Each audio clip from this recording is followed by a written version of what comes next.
We made this. Welcome to the Starlight Ballroom. Hey!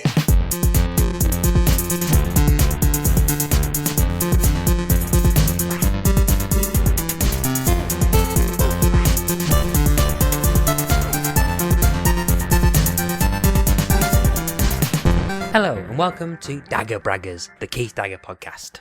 No, of course not. This is Shipwrecked Comatose. Fuck's sake. Hi, I'm your host, Matt Latham, and we are back again for another episode of Crime Traveller. We have definitely not gone back in time to start this bit again because I lost connection to the Zencaster session. No, sirree, I've definitely not just hopped back into a time machine. With a watch that looks like a pager. Yes, of course, yes. And with me are my two travellers in time, Mr. Mark Adams. How are you doing? Dagger Braggers is almost as good as Crime Unravelers, but not quite. And, of course, we also join with Carl Bryan. How you doing, Carl? We could always be the Nicky Pickers. You get worse, the pair of you. So wrong. The Blessing Greshams. Stop. Just stop. The Holly Follies. But I'm all good. I'm trying to think of one with a Slade. You're trying to think of a Slade one now with a... But whilst you listening can think of Jeff Slade podcast name puns, we're going to be talking about episode 6, Death Minister, which aired on the 5th of April 1997 on BBC One, written by Anthony Horowitz and directed by Brian Farnham. So what did you guys think of this episode, Mark? Well, first up, Death Minister sounds like a Finnish kind of techno metal band, and I would probably listen to Death Minister. Yeah, you know their live shows involve pyro. Yeah, I, in fact, if Death Minister isn't a band from like a metal band from Finland, I will be disappointed. Guess where I'm going? Spotify. Carry on amongst yourselves. As Mark does that, I'm going to introduce our second person, Carl Bryan. How you doing, Carl? I'm good.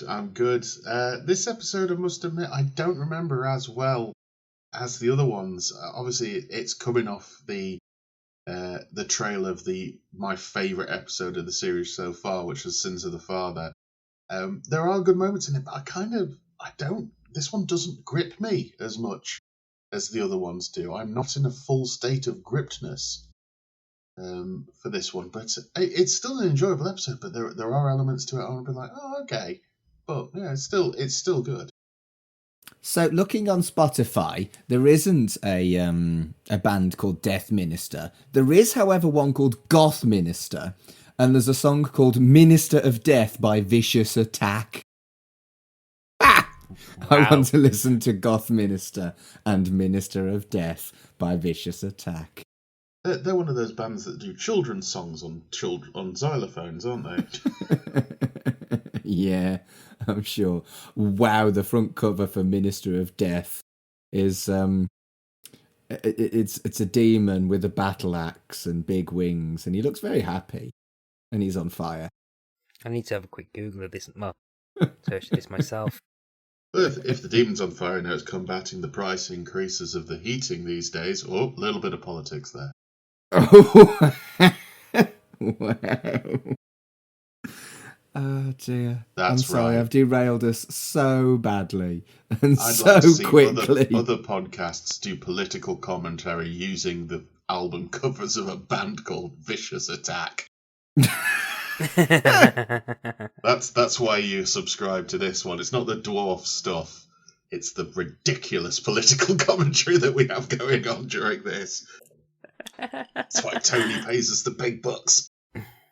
Tony pays us? Yeah. Well, he pays Kurt, and Kurt tells us how nice the money looks in his house. Does he pay Kurt? Apparently. Mm. You've not seen his new motorbike? Oh, I'd like a motorbike. No, I wouldn't like a motorbike. So Death Minister, the Crime Traveller episode. So see now, I'm pretty sure this is like the first time I'm watching it since I remember when it first aired, and there's quite a few images of Crime Traveller that have stuck in my head, or things I remember quite vividly, and the episode where Jeff goes back in time on his own was one of the ones I've always kind of remembered. Now, I didn't remember a lot of the story or anything, but there's the image of the watch falling off his wrist and landing in the grass has always stuck with me. The only other kind of visual that's lasted longer is in the final episode, but we'll get to that when we record episode 8. So there are like kind of visual cues in this that have just like stuck in my head the whole time. A lot longer than the mustard jacket. So so I was quite keen to revisit this one. Yeah. I think I remember it as well, because even at the time I think I remember thinking it was a bit of a dick move. Yeah. It's a definite disruption of the status quo episode, this one.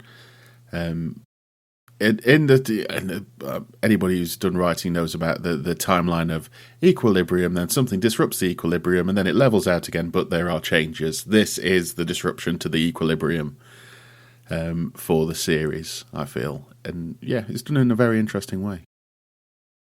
Yeah, and I think it's like also like an episode which kind of starts to play on the fact that, and I've forgotten that, not serialized in the normal sense of modern day serialization, there are kind of elements that kind of build on, as we've seen in previous episodes, that like little references that build on to previous episodes, where this feels like it's, if not setting up arcs, it's showing that actions have consequences, and it's building on stuff that's happened before.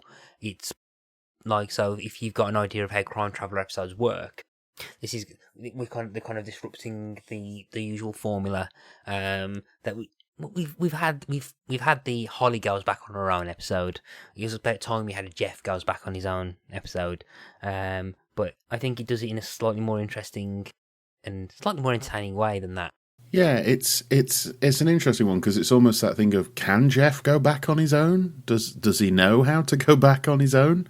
And yeah, we do cover that in this. Yeah. Yeah, and there's a couple of quite interesting kind of little moments I found quite cool as well. So we open up on Slade and Holly looking down on a planning of a heist, which is a trick that we've seen them do last week. Watching stuff from above. Again, with like the kind of hero shot of like Jeff kind of standing behind Holly.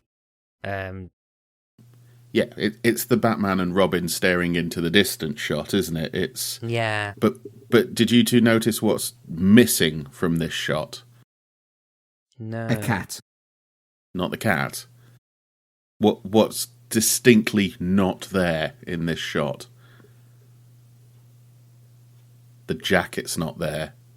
What? What the I don't swear that much on this show. What the fuck is this? Where's the jacket? Maybe this is why this doesn't stick in my memory as much. The jacket's not there. He's wearing green.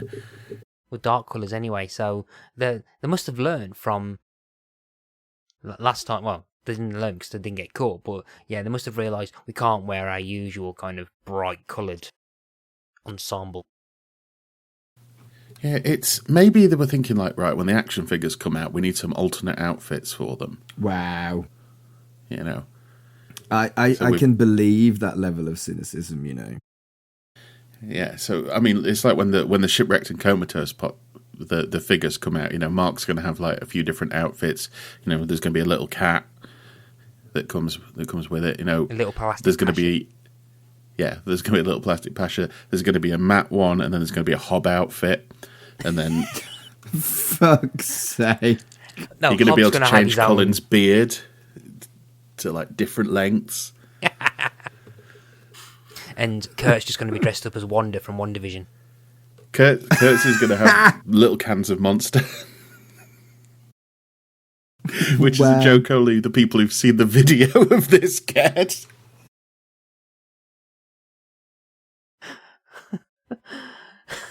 But yeah, Slade and Holly are watching over what is clearly clearly planning for a heist.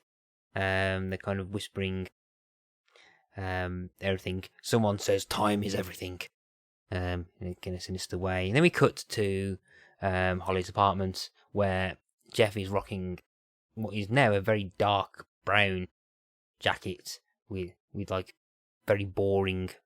I can't believe I've started talking about fashion. Like of all the things for you to talk about, Matt, that's probably not the best topic. Yeah. Ouch! Mark, you bitch! I know, right? You take that back. I mean, I'll have you know, just from looking at his Instagram, Matt Latham has more of a social life than any other host on this podcast put together. He's probably right. He goes to gigs all the time, listeners. He's a party machine. I went to see Dance with the Dead the other day. I'm cool. What's Dance with the Dead? Mark, the important thing is that you believe that. It's fine. There are synthwave goth bands that I really enjoy. I check out bands that Matt goes to see on Spotify. Check out Dance with the Dead, they're well good. I like the fact that Carl's not commented any further on the bands that he's listened to because of me. What was the one the other day? Pony? Dead Pony. Oh, Dead Pony, amazing. Yeah, I really enjoyed that one. Oh, I love them. They're brilliant. But yeah, so I'm not going to kind of derail this into a Pick a Disc episode, but the very Jeff and his nondescript clothes, talking to Holly and his nondescript clothes, her nondescript clothes, are talking about stuff. Not stuff. Oh, I was going to comment on the clothes, but apparently I can't talk about the clothes now. Apparently, Mark, you destroyed my podcasting host confidence. Is that right? I'm sorry. Yeah. I don't know if I can. I'm going to have to sub in. I'm going to have to get a sub in. I'm going to get someone else to host for me. I know what you're going to do, and don't fucking do it. You started this. No. Oh. No. I believe he's still stuck on that canal boat. Good. Oh, bless him. Well, the thing, this whole opening sequence is, it's in the best possible way. It's a farce. It's edited quicker, and the dialogue's kind of bouncy, and the criminals at the start are very stereotypical. Like, they're dressed like Italian mobsters, but one's Irish, and the best way you mentioned that they were like going over the plan of like, you're here and Muggsy is here and Knuckles is parked outside, and they do like you say, they do the thing of and remember, and as one I think they're all supposed to go, timing is everything, but it's a group of guys looking at each other going, is it now? Is it now? So they all just about get it right. But I think that was intentional, that they just look a little bit crap. Because like, if we try to do it now, like on 3, let's say timing. 1, 2, 3. Timing. Yeah, that's what it came across like in the episode. Because we were a bit pants there. Yeah. Yeah. And then it just goes to this montage of Slade and Holly, and Nikki's in on it all of a sudden, which just feels like 2 pages turned over at once. Nikki's like tying a getaway car to a bollard. It's really I weird. enjoyed that immensely. Yeah. Yeah, so we get this montage of Slade and Holly and Nikki and Morris even basically stopping this bank robbery, which, to be fair, anyone seeing the bank robbers walking around with a massive like gift box and glasses and hats and the long coats and the gloves, immediately will call the police. But there's a bit where one leaves one of the underground stations and suddenly Slade locks the gate, which, if that actually happened, there'll be a lot more people leaving the underground station. There's a bit where Slade stops the guy with the shotgun. Without wishing to sound like a broken record, guns. The complete casualness about, you got a shotgun, have you? Lol. I'm going to just walk up to you, even though you've got a shotgun. Lol. Lol. This is guns. It seems more likely that the bank robbers are going to have a sawn-off than Slade having a gun.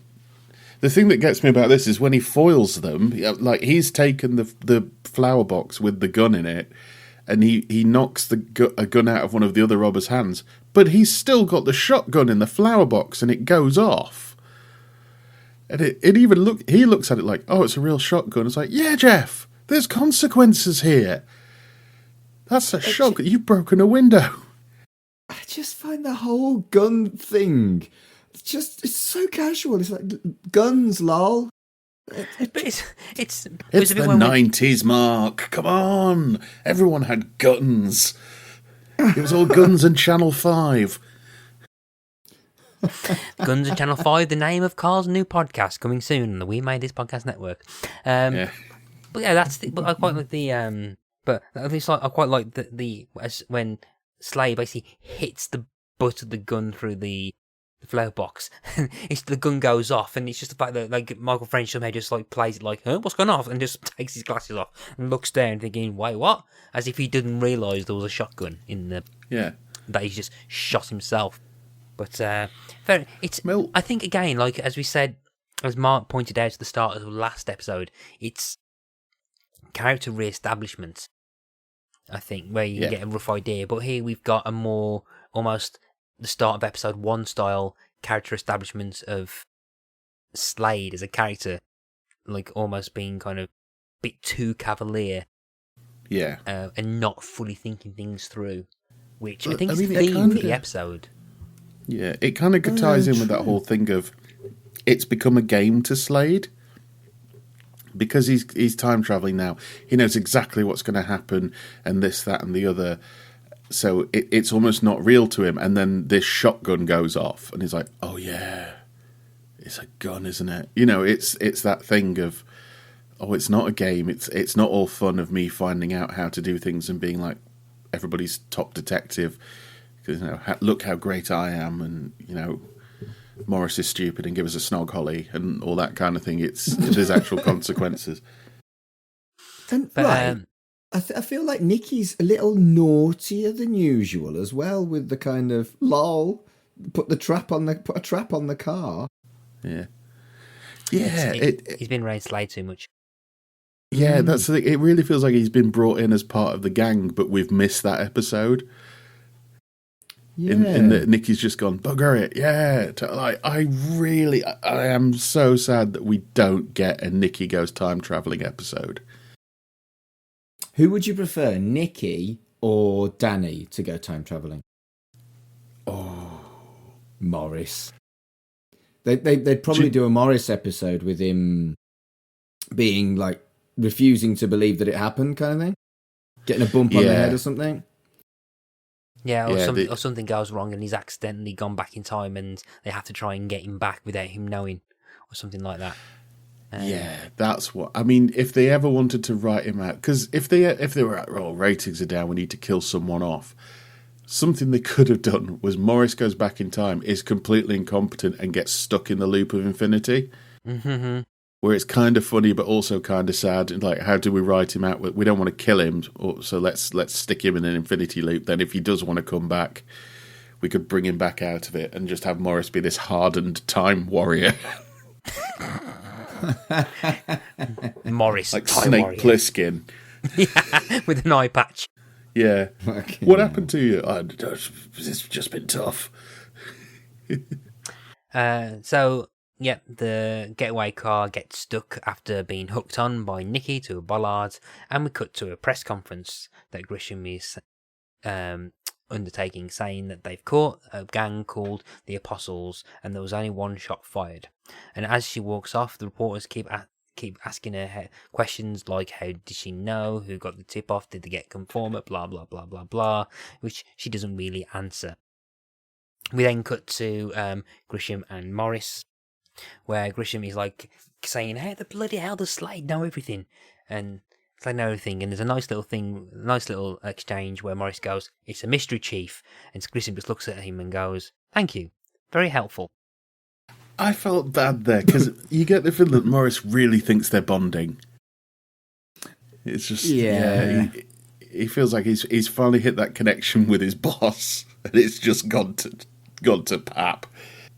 But I like Sue Johnson does a very understated but brilliant Slade in this scene as well. Yeah, he goes, where is he? Who? Where is he? And he cuts to him like lying on the settee as Holly tries to fix something, but there's something wrong with the machine, sparks flying, something's playing up and stuff.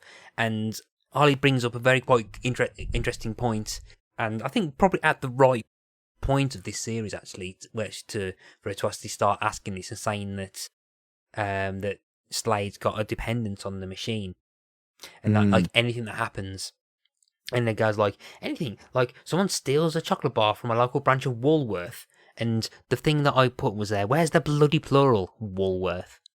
Maybe that's how they get round it. The trademark of it is it's not Woolworths, it's Woolworth. Maybe, but again, this very much dates it, doesn't it? Yeah, fucking hell. It's like 90s. If they went to, if they went to H. Smith. When did Woolies go bust? Oh, it was early noughties, wasn't it? No. Early 10s, because I was definitely at uni. It wasn't as long as ago as we think, I think. It's probably about 10 years. 2015. 13th of October, 2015. Oh, my 30th that birthday. Recently? Yeah. Good That's my birthday. It's like the 13th of October. So like, happy 30th birthday. Here's a defunct department store. You'll never get pick and mix again. Oh, no, actually, I tell a lie. It was the website that went down on the 2015. The stores closed in 2009. Oh, there you go. Who ordered from Woolies online? What would you order? I didn't. No. It's Woolies. Because of us that happened then, that we didn't buy things from Woolies online. But the conversation that carries on is quite interesting, because I think it has a quite nice the kind of contrast that you have with double acts in TV shows. So you've got so for a good double act, you have to have a kind of opposing or contrasting views on the same thing. The big one that everyone kind of can jump to is like the Mulder and Scully, where they've got very opposing views on the situation, and I think this is the part which kind of affirms their kind of views on time travel. So Holly's saying, because it doesn't matter to you, you're destroying a lifetime's work. But then Slade says, but might save someone's life, in the process of changing the timeline. So which is an interesting conversation. There's two things to bring up. One is kind of Slade's kind of motivations for going back in time. He's a bit gung-ho, and we've mentioned last week that there's a bit of him enjoying the thrill of the time travel aspect of it. But I do think that he still has that, and perhaps some kind of altruistic motives in that he does generally think he's helping people. But some of the things that they do you think if they going back in time changes things after they go back? So like, they can't bring anyone back from the dead, but if they solve the crime and arrest someone, have they stopped a future crime from happening? Or is it the fact that it's predetermination in that, because there was always meant to go back in time, that they haven't really changed anything? That's the implication that I think the telly show gives. Yeah. I think. Yeah, I like the thing of, and I think it's happened a lot more with time travel stuff since this point of you can't change it. You can try, and this happens in this episode.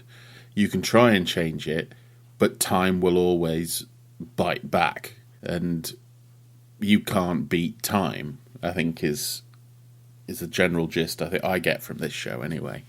Yeah, I mean, yeah, but say you've got that, you've got the quantum leap thing, and I've actually watched a few of the new episodes of the new version of Quantum Leap. How is it? I really like the latest yesterday's, because I watched it before we started recording about like a couple of hours ago. I really liked episode 3. Episode 3 was the one that felt a lot like the older series. The first two is really bogged down in exposition. So like it's a bunch of, it feels like it's trying to force 5 years of lore to the audience rather than trying to naturally introduce a concept. And I can imagine as well because it's an American show, they probably filmed the pilot and the first episode like ages ago to get it picked up, and then there's been a long break before they started doing the rest of them.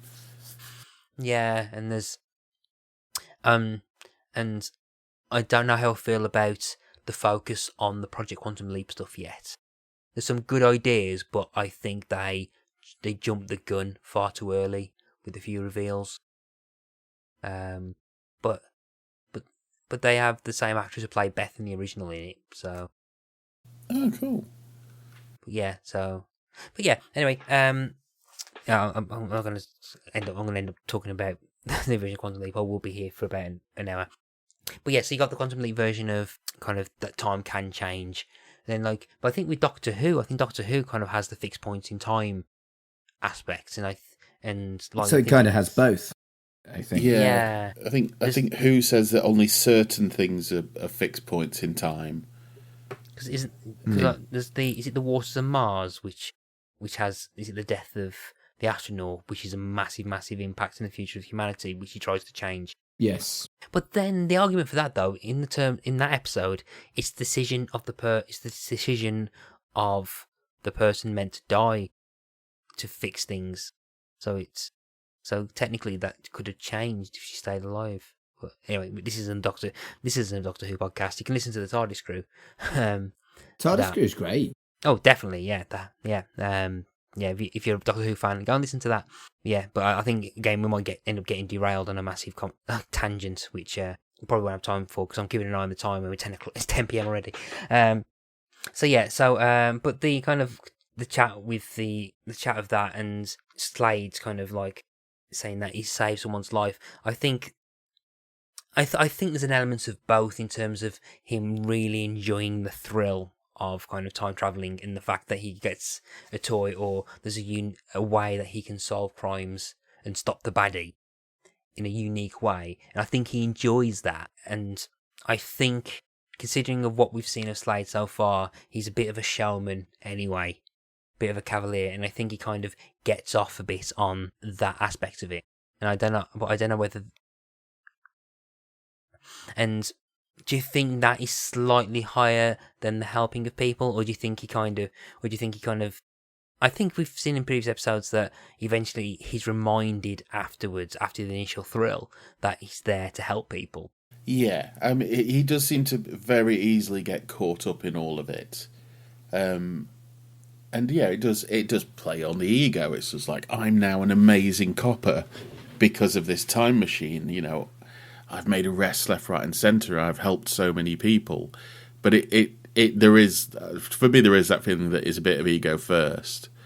But I like the way that Holly is in this scene, in that she compares the time machine to a bus, which is a very Red Dwarf way of thinking about it. It's like, it's not like bright, you know, it's not like super sleek science fiction machine. It's a massive wires and stuff that she's built in a flat in like East London, and she's done it on a budget, and it's going to break down.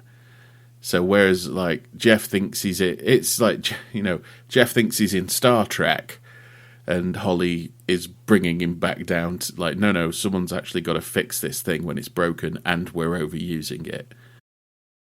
I think it leads to... I think it's the kind of homebrew science fiction. So they can't... I think the show's still kind of trying to ground itself so it can't get too sci-fi in its concepts. So you're not going to get timey-wimey, over-the-top kind of Deus Ex Machina things to do with time. I think it's kind of like reminding the audience that they are kind of entry level, like it's a cop drama with a bit of time travel in it, rather than a time travel show with cop elements in. I think this scene does have something interesting in it. That Holly says, "My father didn't invent the time machine for this," but she doesn't actually say what her father invented the time machine for. And so if it wasn't for doing good by changing the past and helping people, why did he invent a time machine? Probably just to prove he could. Or just to prove it's possible. I mean... Probably, yeah. I think the mystery of Frederick Turner is, like, very subdued. And again, I think it's particularly as we've been talking about it, I think it's only kind of, well, yeah, as we've been chatting throughout this, that perhaps the relevance of Frederick Turner is one that probably shouldn't be ignored, but we never got the chance to fully explore. Yeah. So, yeah. I mean, we've said before, like, this is, you know, at some point I feel that we'd have either met Frederick Turner in a flashback or he'd come back somehow. Somebody must be able to get out of the infinite loop. Otherwise, they wouldn't have, named the first episode after it. I think it would have been interesting it. Yeah, it would have been interesting to me if Frederick Turner, like you said, we don't know what he built it for. If he comes back from the infinite loop and he's the big bad, that he's gone crazy in the infinite loop and he's just a maniac. I mean, there's it's almost slightly out of kilter line in this, where Holly says with real sort of vigour in it, it goes, piece by piece you are destroying a man's life's work. And he's like, oh yeah, it kind of brings it back down to earth. It's like, yeah, it's all sexy jackets and running around and shotguns in boxes. But yeah, this isn't what it's built for at the moment, because it's still, still a very, it's still in beta. So it's, it could be getting destroyed by being used this often. True, yeah. But I think it's the idea of what that discussion. I think as we were saying last week, I think it's perhaps building and layering kind of ideas in the audience that they were probably thinking about could explore later on if the show went for a second series. I don't know how I can't remember much. There's only a few things that I remember about the last episode, but I know the last episode, I can't remember if it comes back to this or not, but I know there's the time travel aspect comes back in episode 8 in a big way, but I don't. So I'll be interested to see what's explored in that one, because I can't remember much about that. But yeah, anyway, during the conversation anyway, Holly pretty much challenges Slade about the fact that he can do his job the normal way. There's another way to solve a crime, old-fashioned detective work. And basically bans Jeff from using the machine, saying that he's on his own and that she's not going to go back in time. And what's interesting here is, earlier in the series, it was Jeff goading her in an attempt to get access to the time machine.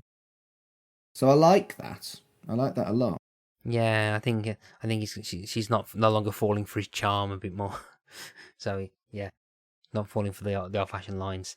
Talking about old-fashioned, we go to an old-fashioned house, a nice kind of like country house where we hear a gunshot and there's a woman that runs up the stairs shouting, "Ian, are you all right?" And we find that a man has been murdered. And then we cut to the police showing up, and as well as Nikki and Slade. Nikki tells Slade who the person was, so it's Ian Hawkins with 2 eyes. Oh, he could see all right then. No, Ian spoke with 2 eyes. He was partly Scottish, but now he's completely dead.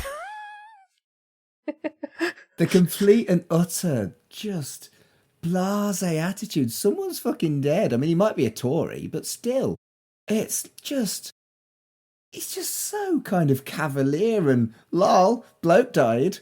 And I'm like, this is the good guy. Well, I mean, I think the joke's yeah, more on Nikki, I think. Yeah, I mean, it's gallows humour, isn't it? I mean, you watch any like sitcom or anything that's set in a hospital, and they say some horrific things, you know. True. So I can't imagine the police to be any different, especially when he's a wisecracking time-travelling cop in a fantastic jacket. Yeah. But, yeah, so we have... So as they go in, they find Grisham and Holly already there. Holly's taking pictures of the carpet, of the rug for some reason. We find out that Ian Hawkins was a former minister. The political party not specified, but we can probably guess. But He's Holly, definitely a Tory. yeah, definitely, yeah.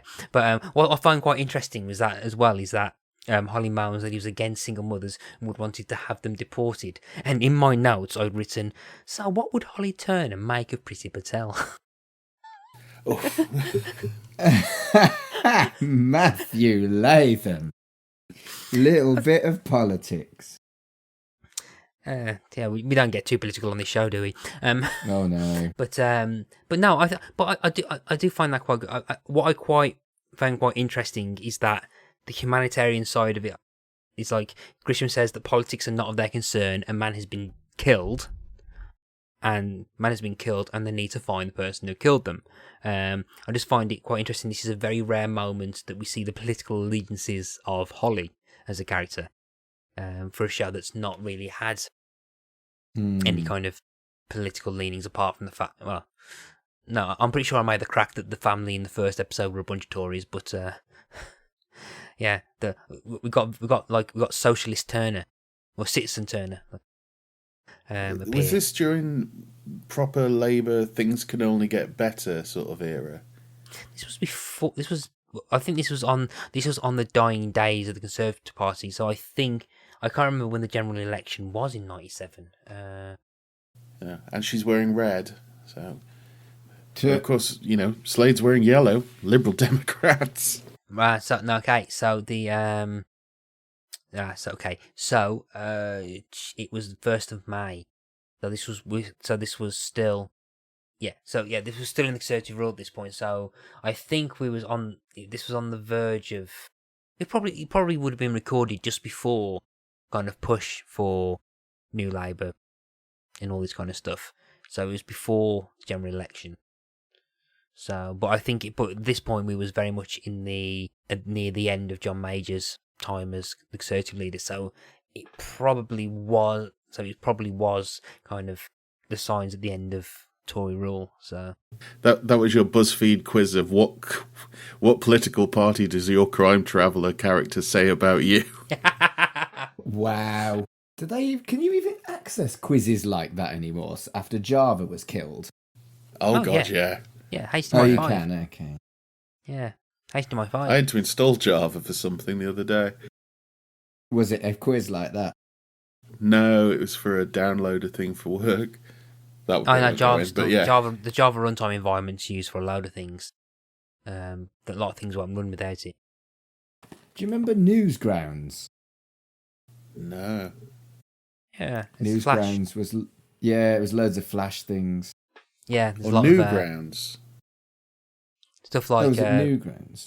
Newsground, I think. Newgrounds. Newsround. Newsground. John Animation Craven's... of John Craven.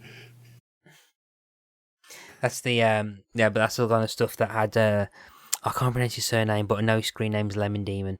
Kind of invented Animutation and the Harry Potter Pals and the Ultimate Showdown of Destiny and all that kind of stuff. Now massive. Weeble. I don't think he invented that, but I think Weeble was Parry Grip. I think This is the farthest we've ever wandered. Yes, we're tangenting like no tomorrow. But anyway, so venturing back to politics, Slade questions whether the politics may have got them killed, even if politics may not be of the police concern. Holly said that she was brought on to look at the blood that's on the rug. So you got the blood that belongs to Hawkins, but there's a second blood stain. And Holly says that the blood definitely doesn't match. This again falling under Holly's massive umbrella title of science officer. It's wonderful. It's an alternative reality where if you're good at any science, you're good at all the science. Yeah, we're not ranking anything off. We're going to let this one woman come in with a briefcase and a pair of gloves and a swab. I like the fact that she's ended up being Dexter Morgan before Dexter Morgan was a thing. Yes. Morris says that there's a recording from 999, and when they play it, Hawkins says there's a madman with him, and that he did it to him.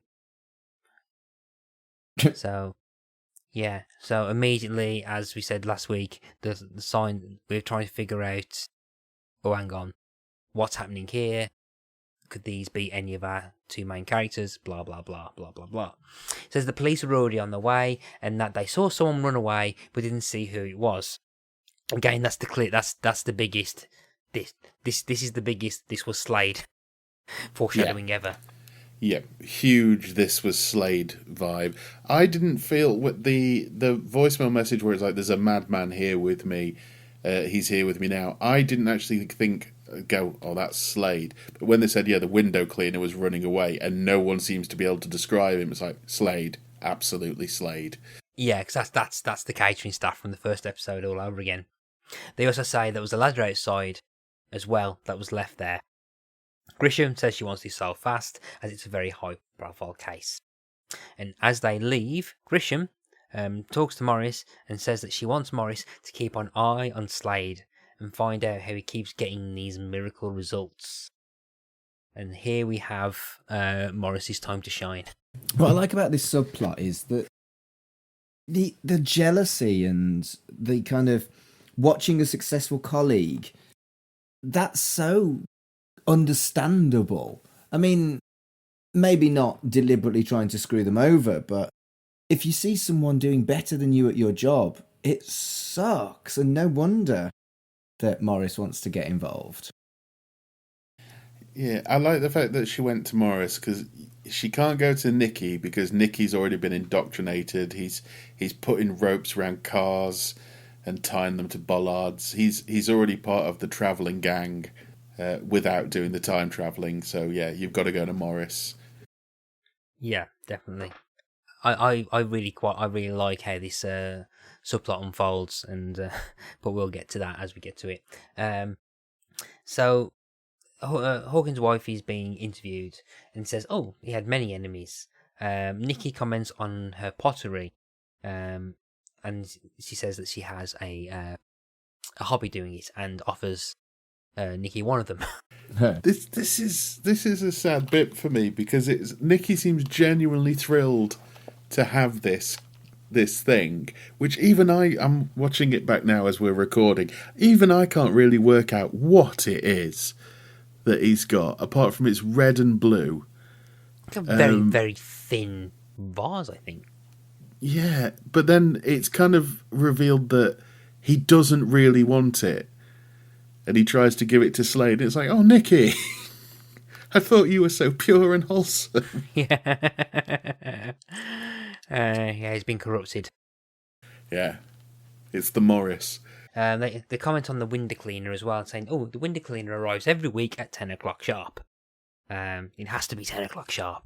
So, and that seems to be very emphasised on, for reasons we'll get to later. Well, for reasons we can predict immediately, can't we? Yeah. And it is another person who is a grafter working really hard with a small business that Jeff Slade decides to screw over. Caterers, window cleaners. Just leave the small businesses alone, Jeff. These time travellers coming back in time, stealing all of our jobs. just no, stop it. Ian Hawkins wanted to deport all the time travelers, wouldn't he? But they don't even mention the window cleaner's surname apart from that his name was Robert. But she does say that they should talk to Kirby, one of Lawrence Kirby, who was Ian Hawkins' former driver, who resurfaced to talk about Ian about his business proposition, and that he was there early on a motorbike. They were angry. They must have argued. This is the point where the fact that he was a former driver was mentioned. And this is when Slade asks about the pot and Nikki tries to offer it to them. And as they both jump in the car and drive off, and as they leave, they are followed by Morris. Stealthily. Dun dun dun. Yeah, so they turn up to Lawrence Kirby's place called the Big Box Co. And there's a lot of red phone boxes. A lot of them. They turn up to there. The woman asks, "Oh, are you in the bank from the bank?" And they say no, and then she points them inside. One of the YouTube comments on this is great because if there is a stone statue in one of the red boxes, and someone pointed out whether it's a weeping angel. Wow. There's a lot of who in this episode or future. I mean, we'll get to we'll get to it in this. The thing in a moment. But the actor that we meet who plays Kirby goes on to play one of the more major Time Lords in the Peter Capaldi era of Doctor Who. Over a couple of different Doctors, actually. He's one of the... But he talks with a very kind of do-it doctor sort of accent. And in this, he's talking in his natural regional accent and doesn't come across very... like that, but he's got an awesome name. This actor. Did you see his name? Ken Bones. Oh crap! Ken Bones. Crap! Oh yeah, because he's the one where is he the one that we thought was well off? There's 12 of them in the 50s. That's him. Yeah, we thought was well off. There's 12 of them. No sir, 13. Shit, I forgot. Eyebrows. Yeah. That's him. Well, yes, but that's kind of like post Doctor Who, whereas there's plenty of kind of classic Doctor Who in this as well. Yeah, it's where the worlds meet. It's also interesting. I think when they meet him, he's smoking like a chimney on screen, which is a very 90s thing. It doesn't happen that much anymore, I don't think. But yeah, not that I'm nostalgic for it, but isn't there some kind of rule that it has to be baddies that smoke or something like that? Yeah. But this fella's business, right? I would really like a converted red phone box. I think they're really, really cool. And I don't know, I just don't believe that the business flopped because it's a cool idea. Yeah. Yeah, I mean, it's a business that in the 90s might not have done very well, but these days would actually do really, really well. So Slade and Nikki speak to Kirby and he's shocked. Kirby said he was there about 9:30, but he also says that he didn't argue with Ian Hawkins, and they've known each other for 20 years, and that he was his driver. He mentions that he was being helped by Hawkins, and that he was a real gent, not like the Westminster lot, except if he was a single mother, apparently. But this is when he goes on about the fact about converting our red boxes, and Kirby thinks that the window cleaner mentioned the argument. And Slade goes, "What did he look like?" He goes, "Oh, just a window cleaner. He's just a guy with a cloth." So, I'm wondering whether Anthony Horowitz has a real problem with window cleaners and caterers and stuff, because the characters saying, "Oh, he's just a window cleaner. He's a guy with a cloth." I mean, he does go on to do Midsummer Murders, and in that, normally if somebody's working in those positions, they're a killer. Or they're slaughtered before the credits roll. So I might be on something. And Kirby mentions that, the window cleaner must have turned up early and left early. I wonder why. So Slade asks Nikki to look into the window cleaner and the person they said they saw run off. Nikki then asks what Slade's going to do. Slade stares off into the distance and spies a familiar-looking, big, blue, old-fashioned police box, and a smile crosses his face, saying, "I'm pursuing another line of investigation." And of course, what he's looking at is a TARDIS. It's blatant as well. The music is blatantly the Doctor Who theme as well. And this is after the Paul McGann thing. So this is like all hope is gone sort of time in the sort of Doctor Who fandom, because that didn't work. So it's pretty much dead. And I mean, we're still going to have to wait for another 8 years before anything comes of it. Thing is though, can you imagine? Yeah, there's 8 years between this and the first episode of Doctor Who, and I remember rewatching the first episode of Doctor Who. That doesn't look dated. This looks like it's way older than the first episode of Doctor Who, and it's only 8 years in it. Yeah, it'd be fascinating to do this series now, because obviously technology's come along a lot more, and it would be. I'd be interested to see that, because sometimes when they reboot shows, like obviously we talked about Quantum Leap and stuff like that, you've got to either ignore technology almost, or they have to adapt for it, and it can almost ruin the science of the thing. So I'd be interested to see what this is like now. Just thinking about the 96 Doctor Who, I did see the other day, there's a documentary coming out about the guy who wrote it. It's called Doctor Who Am I? And it's all about the screenwriter who wrote the Paul McGann Doctor Who, and how he's avoided going to conventions because he thinks everyone's going to kill him. And he eventually gets talked into going to one. And like Paul McGann's in it, and Eric Roberts is in it, and it's all about that. Whether they're going to be showing it at my work, and it looks like it's going to be really quite good. Oh, that sounds quite interesting, actually. Yeah. Let's keep an eye on that. But yeah, I think, I mean, culturally, I remember seeing, oh yeah, that must have been a Doctor Who thing, but only because of like the science fiction magazines I used to read, like SFX and stuff. I never watched Doctor Who at that point. I just knew it was just, for me, Doctor Who was something that the science fiction magazines would not shut up about.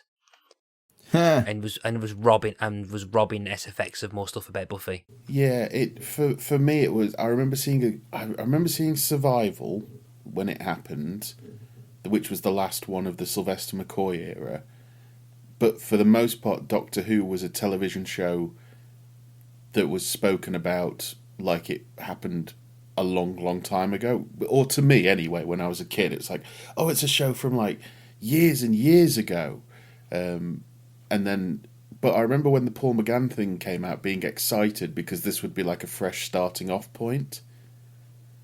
Well, I'm old. I remember watching Doctor Who. Sylvester McCoy was brilliant. I loved every minute of it, and I was devastated when it was taken off the air. And I think if I'd have noticed this at the time, I'd have probably been pissed off. Really? Yeah, but I'm old. Yeah, I was a massive Doctor Who fan so this was 1997, was it? Yeah. So at this point, I had a gigantic collection of Doctor Who videos, and I was probably into Doctor Who more than I was Red Dwarf, if I'm being completely honest. And yeah, we'll be drawing up your termination papers from the podcast now, Mark. I know, right? And you mentioned Survival, and we were talking about the TARDIS crew before, weren't we? And yeah, I went on the TARDIS crew as a guest and talked about Survival because Sylvester McCoy I was obsessed with, and I loved the film.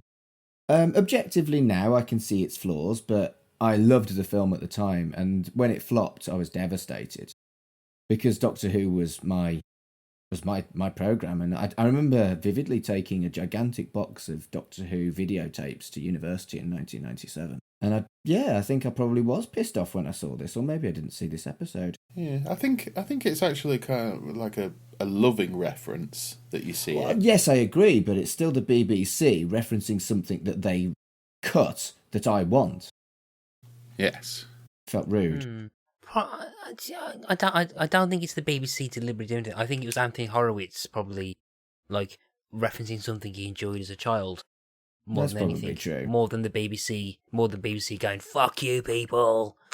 Here's something you're not going to give." I don't think it's that whatsoever. I think it's Anthony Horowitz, like just like having a nod. It's like Stephen Moffat in Coupling when he used to reference Daleks and Doctor Who. Absolutely. I think it was very much done with love, but at the time it would have probably grated with me because I was still sore. Anyway, we head back to the police station. Slade goes to Holly. Holly reveals that the blood was O. In the second piece of blood was an O blood type, where Hawkins was an AB. There are also black hairs on the carpet. Slade says, "Oh, the window cleaner had dark hair," and Slade goes to ask about the time machine, and Holly immediately says no before he even asks the question. She goes by the book, and Slade says, "Oh, it isn't as easy." Whilst they're having this conversation, Morris very subtly tries to eavesdrop by grabbing a plastic cup and places it against the door. Where was Holly's stethoscope thingy from the last episode? I Good don't point. know. Well, maybe it's a sort of one-use gadget. Yeah. Meanwhile, as he's listening, Slade asks Holly what Holly's up to, and Holly says that she's out doing a lecture. And Holly asks if he wants to go. I can't remember exactly what it's about, but I quite like the gag that goes, "Oh, you can come if you like," and then Slade's like, "He'll give it some thought," and then opens the door and walks straight into Morris, who nearly falls on his arse. And he just drums down and picks up his crunch cup and just goes, "I dropped the cup." Slade just snorts at him and leaves. Yeah, it's Slade immediately knows what he's doing. Oh yeah, but almost doesn't care. Yeah, because it's Morris. Yeah, there's no. I think he misjudges the threat. Well, there's not really a threat because it's Morris. Yeah, but we then cut to Holly's place where Morris is following.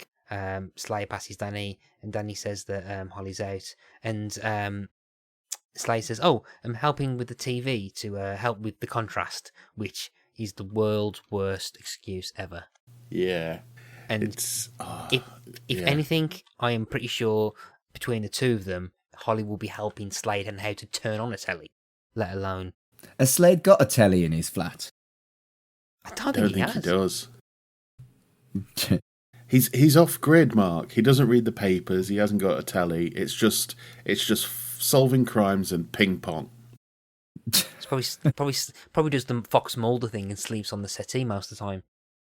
Yep. Yeah. But I do like the fact to help with the contrast. I'm like, mate. Yeah. But I do quite like Danny's line to this. With the electrics in this place, I'm surprised you can even turn it on. And he's looking after all that stuff. I just love how he seems to laugh at his own joke. He just seems to be genuinely really happy that he's made that joke as well. Oh, I love Danny. Yeah, you know when sometimes you meet people and like that is someone who's happy with their lot in life. That's Danny.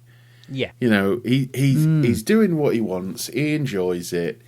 You know, I can imagine when he finishes work, he goes down the pub with like 2 or 3 friends of his and just chats the night away, and that he just enjoys himself. Meanwhile, cut outside, and Morris is distracted by a bin lid flying through the air. Really nicely flying through the air. So it's a hell of a shot. Yeah, it's a nice arc. It's a nice arc to it. I mean, admit. Yeah. Which is probably the biggest signposted this is a future version of someone. But then I do quite like how it's kind of subverted a bit later on, actually. Where it's not actually, well, it's a present day person doing it, but Slade's in the room and turns the machine on, and then suddenly all the electrics play up. There's a nice shot of Morris's car alarm going off and the electric windows going up and down. And it cuts to Danny in his little booth when all the electrics, and he goes, "Oh no!" And the thing I noticed is behind him is a giant sombrero. And it's like, there's the story you want to know. Why's Danny got a giant sombrero? What's he been up to? Yeah, I'm just seeing it now because He looks up and looks at the clock, and then just like, yeah, there's a massive sombrero just there. Yeah, but yeah. So after all, the electrics goes up, and Slade finds himself 10 hours in the past. Something I want to raise about this is Slade does quite a bit to get the machine switched on. And we've joked before in previous episodes how Slade's like very laid back, very like gung ho, you know, as a time traveling wisecracking cop would be. But he's remembered how Holly switches on the time machine. Yeah. From watching her every time, so he knows he's not doing it at random. He knows what he's doing. Well, it actually adds more to how much it's clearly not a whim. He's deliberately watched her and analysed it to the point where he was like, he has planned this. If she ever refuses, he would do it. It's not a whim. It's premeditated. And it just adds to the level of dickery that Jeff Slade's a bit of a bellend, isn't he? It was Complete the 90s, breach of Mark. trust. It was all shotguns and bellendery and Channel 5. Shotguns, Belendry, and Channel 5, the new podcast from Carl Bryan, only on the We Made This Podcast Network. That does sound like the 90s. I'm going to see how many more things I can add to that list before the end of this episode. I thought you might. Again, though, I think part of it, particularly with this as well, it's going back to the question about him kind of, I think, driven slightly to solve the murder, but also, again, the thrill of it. Yeah. So I think he's kind of like excited by the fact he's sneaking behind on his back to use it. So I think also there's the thing of he'll appear when he's done. If everything goes well, he will appear right back at the second he left, so Holly won't know any different. Then again, though, I'm surprised the time machine worked, because like last time we saw it, there was bits flying out of everything. So. Yeah, I mean, this could have been the episode where, I mean, obviously there's bits where things do go wrong, but this could have been the episode where it goes completely tits up because something breaks because Jeff's been overusing it. And like they have to kind of fix something because the time machine won't work. Yeah, but again, that's probably something that probably would have been a second series episode. But yeah, so we cut to Ian Hawkins' house, and he opens the door to find Slade posing as the window cleaner. Good jumper. Hell of a good jumper. With jumper and some brown gloves. Hawkins says he's early, but then Slade drops Robert did say 9:30. And there's a nice little gag that I quite like where Slade goes, "Oh, could have sworn Robert said it was a bungalow." When he asks when Hawkins, but Hawkins that's in response to Hawkins saying where his ladder was. And he tells him about the ladder in the back. Meanwhile, as he sets the ladder, Kirby turns up on the bike, and as Hawkins sees Kirby, he goes, "Oh, it's you." So Slade sneaks into the house and overhears a conversation about someone cancelling an order and an argument. Mrs. Hawkins overhears. Slade decides to try and hide, and he ends up in the room that Hawkins dies in. But there's no blood on the floor yet. There's a moment where, as Hawkins walks back, he sees an ugly teapot with two spouts held by his wife. And in a moment that's obviously meant to make us endearing, like the character, and make him endear to the audience, he goes, "I'm not entirely sure you are suited to this hobby." And I'm thinking, what a prick. And then the look his wife gives, it's just that thing of like, oh, she could have done it.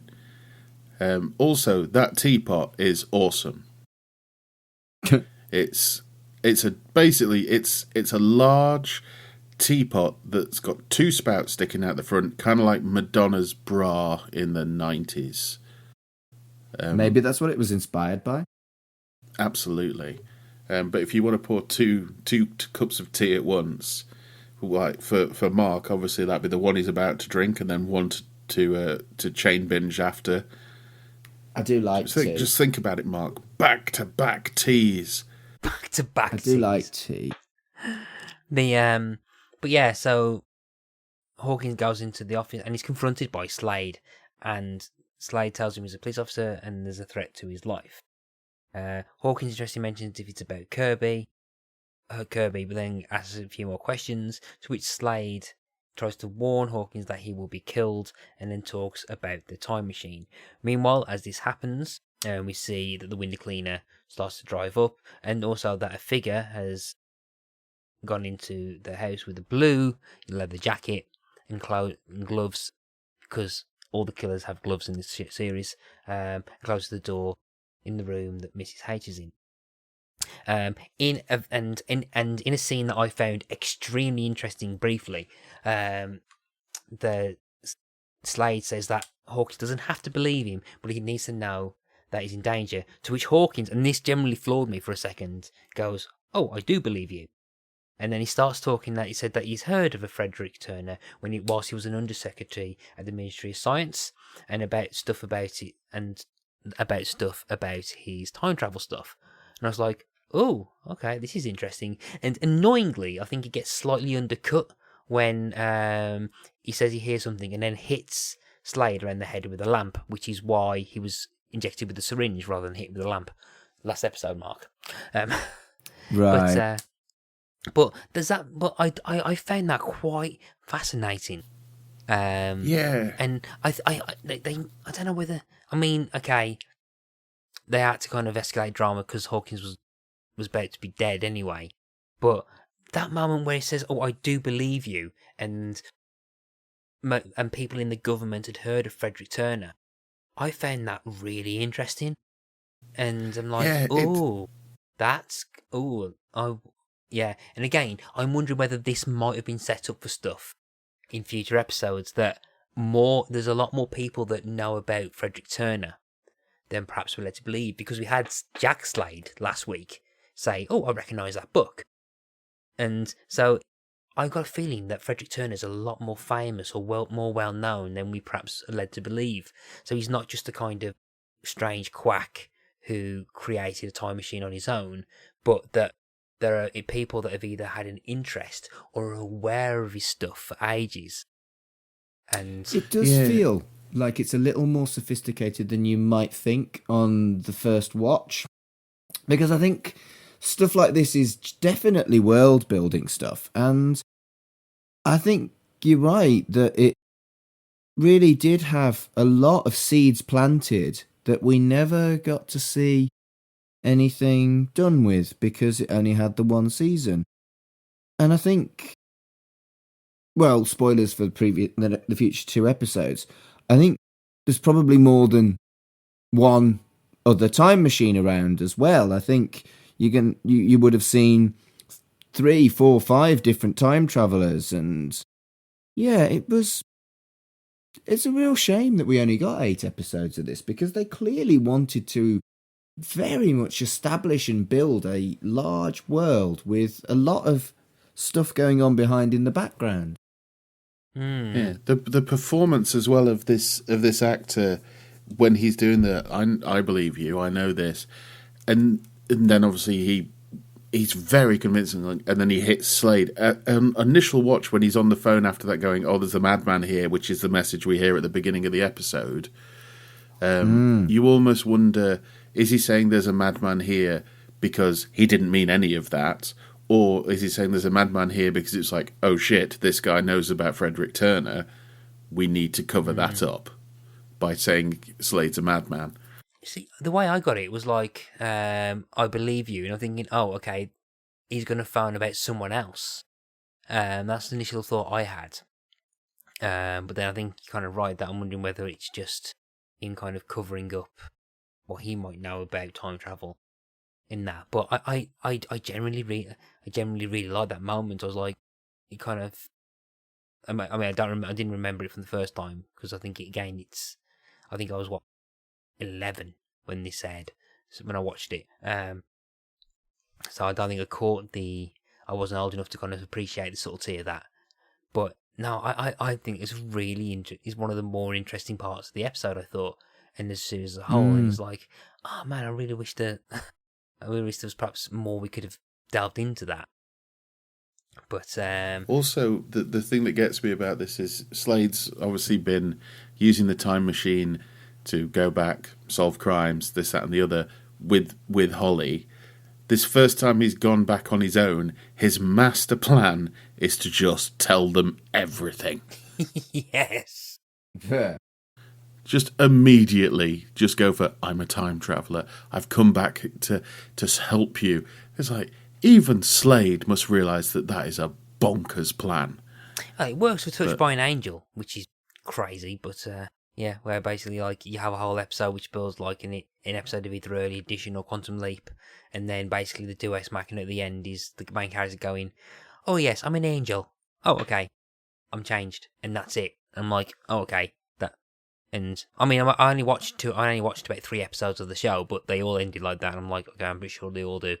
But yeah, I don't think that's going to work with this, where it's like, oh, I'm a time traveller. Oh, okay, I believe you. So yeah, so as Slade is slumped on the ground, Hawkins then calls 999 to make the phone call, but the door opens and we see the blue leather jacket, gloves and a gun appear and shoots Hawkins dead. Slade wakes up to find the body and that the window cleaner is driving away. Slade makes notes of the registration plates. Slade runs as Mrs. Hawkins finds the body and then goes back in the room, grabs the candlestick and places it back on the mantle. He then leaves and then goes down the ladder and runs away as the police arrive, and then it's here that's revealed that the police saw Slade run away. Again, not really a surprise. No, not at this point, is it really? We can just assume that it's always Slade. Yeah, whenever anyone's running away from anything, it's Slade. Yeah. Or Holly, or both. Yeah. Slade tries to climb over the wall, but as he does, he doesn't realise that the watch face falls off the wristwatch. The police don't see it, but we have a close-up shot showing that there's 7 hours and 55 minutes left. Now, one part of this episode that I perhaps couldn't buy is that I don't think that Slade would have gone that long without realising that the watch face had fallen off. I mean, obviously, sometimes you do that. You say you got your bit, if you got a bit of jewellery, I can't speak. Sometimes you do have that. You've got something, and then you go like, "Oh, where's my thing gone?" Like if you've got something hooked on your belt or something like that. But yeah, a large ticking, LED stopwatch, LCD stopwatch. Yeah, you'd notice. I look at my watch all the time, and I think anyone who does wear a watch would surely. Yeah, I mean, I'm constantly looking at it. At mine, I think.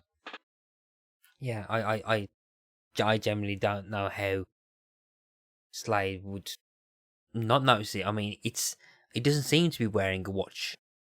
I mean, does he usually wear a watch? I mean, there's no way that something that thick and that big, you're gonna notice the weight difference. You're gonna notice the weight difference. If you've got a bigger watch. Particularly if you don't wear a watch, actually. Flipping it the opposite way around. Yeah. You're gonna notice a big massive change in weight when the watch thing falls off. Yeah, that's that. I mean, I think that's the one thing that kind of like it was a bit. I think of all the things to pick holes on, maybe this isn't the one. Yeah, but you can tell when we record these at night because I think the later ones that we do, we get more picky about little things. You get more tired and more nitpicky. Yeah, the loop of infinity. I've got that handled, but that friggin' watch, no, we're not letting that one go. Yeah, well, if you want to we can start moaning about them getting back at the same time they leave again. But that's all. We've done that before. If you want to repeat that comment again.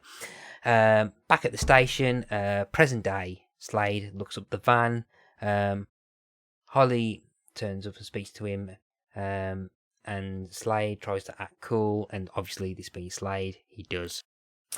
Slade warns Holly about Morris eavesdropping, and Holly's immediately worried that Morris has heard about the machine. Slade smiles more and says, "There's nothing to worry about as they're not using the machine." We cut back to Morris writing down the word Kessler. Writing the word Kessler with a confused look on his face. Slade walks past and goes, "How's the head, Morris?" As Slade leaves, Morris follows again. Follows him again. And then Morris then goes for the stairs. Morris finds Slade leaving by the stairs and then turns around and sees past Slade in the lift. Morris, confused, goes down the stairs again and sees present day Slade walk into a taxi and then turns around to see past Slade go into his car. And again is confused. Now, I really like this. I love the performance in this, yeah. The triple take he does. Yeah. So, it's not quite Crichton in the book depository, but it's close. Yeah. It as well is before he sees the two Slades, he's got this look on his face like he's psyching himself up. He's like, "Come on, Morris, this is it. This is the one for the career." And then he's completely baffled. It's like he's finally got his head together, and then all of a sudden the appearance of two Slades has ruined him completely. Yeah, I think as well though, because in the long term thing, we're just seeing the kind of not bumbling dumb henchman, but of all the characters, the least threat to Slade and Holly in terms of the time machine is Morris. But this is kind of like the first instance that if they're not careful, they can be seen. And I think this is just kind of a reminder that they need to be more careful.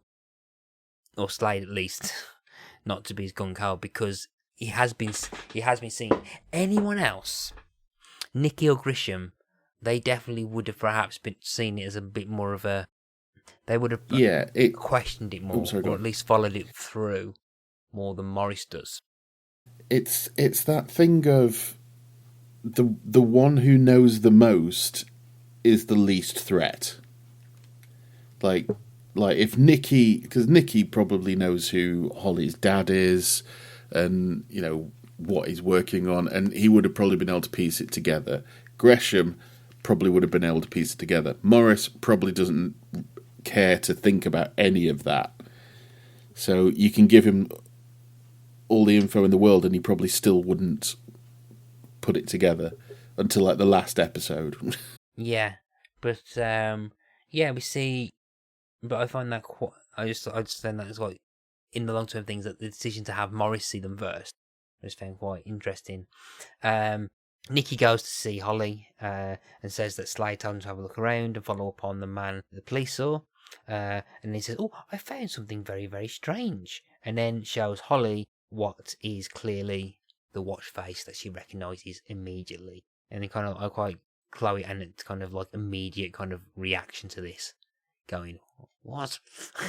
But I think a mix of anger and kind of concern, I think is quite well done.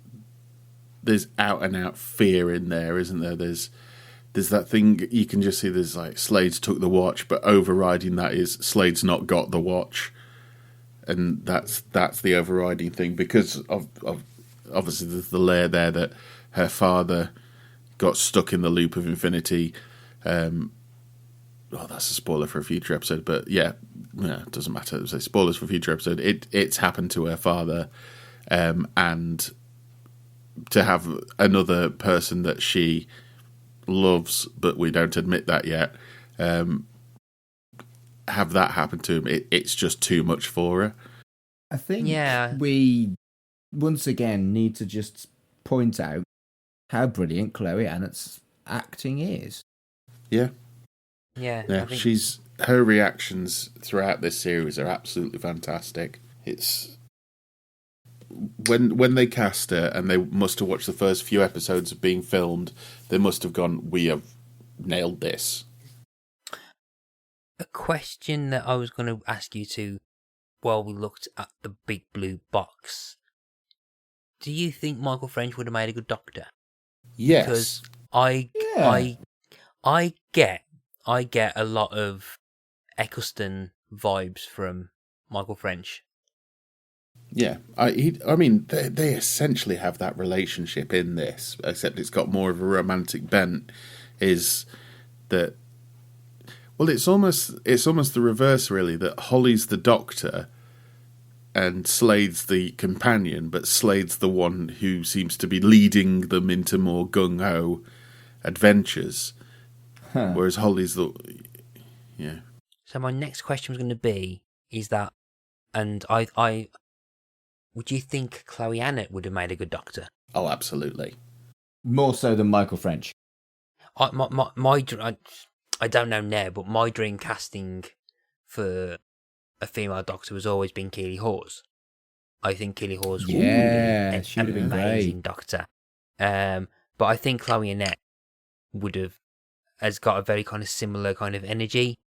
I mean, if she was still around when they brought it back, if they were considering a woman from the off, which I don't think they were, but she'd have been a good one. She'd have been a good baddie. They still Good not brought back the Rani. Exactly, yeah, they've not brought back the Rani. I don't know who they'd bring back, who did cast now for the Rani, but... Unfortunately, it can't be Kate O'Mara. No, and I mean, Michelle Gomez would have been a good Rani, but she was an excellent Missy. And that's probably why we won't see a Rani now, because maybe they'll have a male Rani, who knows? Yeah, they can. So, but yeah, because I remember kind of thinking that question when I was doing the notes for this. I was like, oh yeah, but I think Michael French, perhaps would have been a very kind of Eccleston Ninth Doctor type kind of doctor. I think. And I think Chloe Annett would probably be something very, very unique. And I was thinking that I'm like, God damn it, why can't we have that? Why can't we have nice things? Why can't we have Chloe Annett as the Doctor? But I mean, we're coming up to a scene as well where Chloe Annett shows that she can do badass. Yeah. As well. Yeah. But yeah. So as we continue this, we have Chloe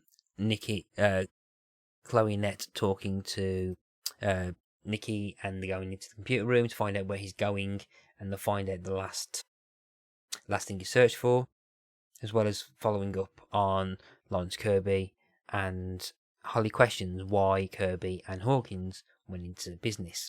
Slade arrives at the window cleaner's flat above what appears to be a closed nightclub. Slade calls out for Robert, the window cleaner, but there's no response until Robert shows up wearing what is clearly the same blue leather jacket as we saw the arm of earlier. Slade immediately tells him that, oh yeah, it was you, wasn't it? And then Robert pulls out a gun. Slade calls Robert bluff about shooting him. This jacket, for some reason, I remember kids at school with this jacket. So this jacket was just like, oh, right. And I don't know whether that triggered me a bit in the like, oh, any one of us could be.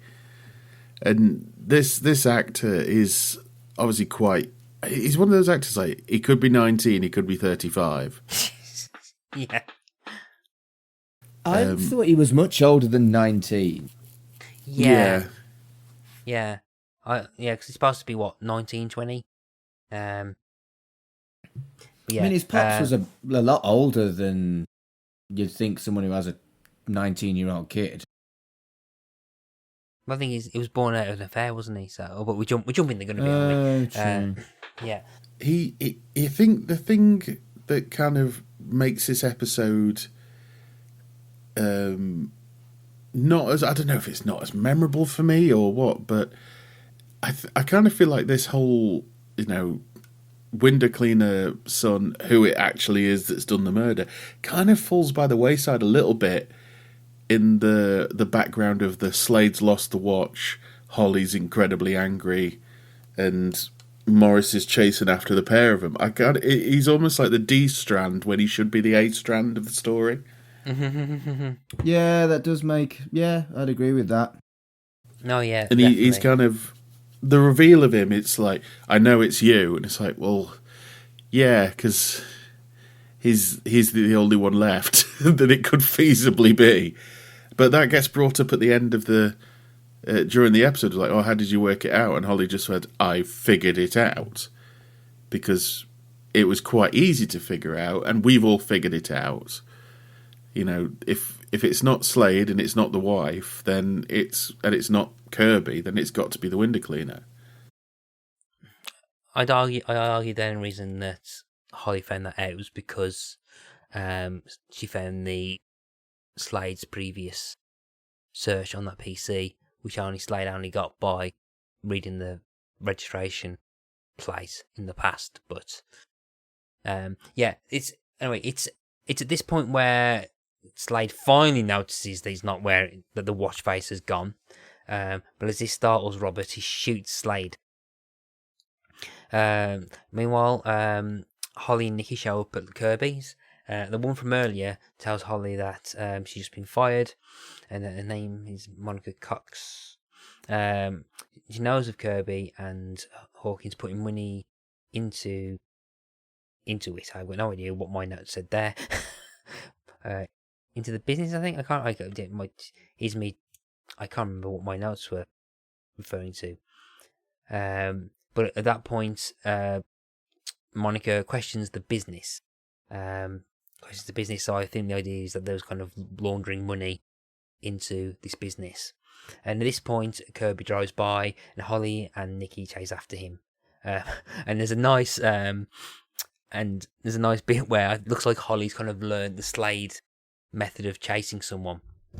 There's a bit where they drive onto a path, and then she suddenly realizes, she's got an idea.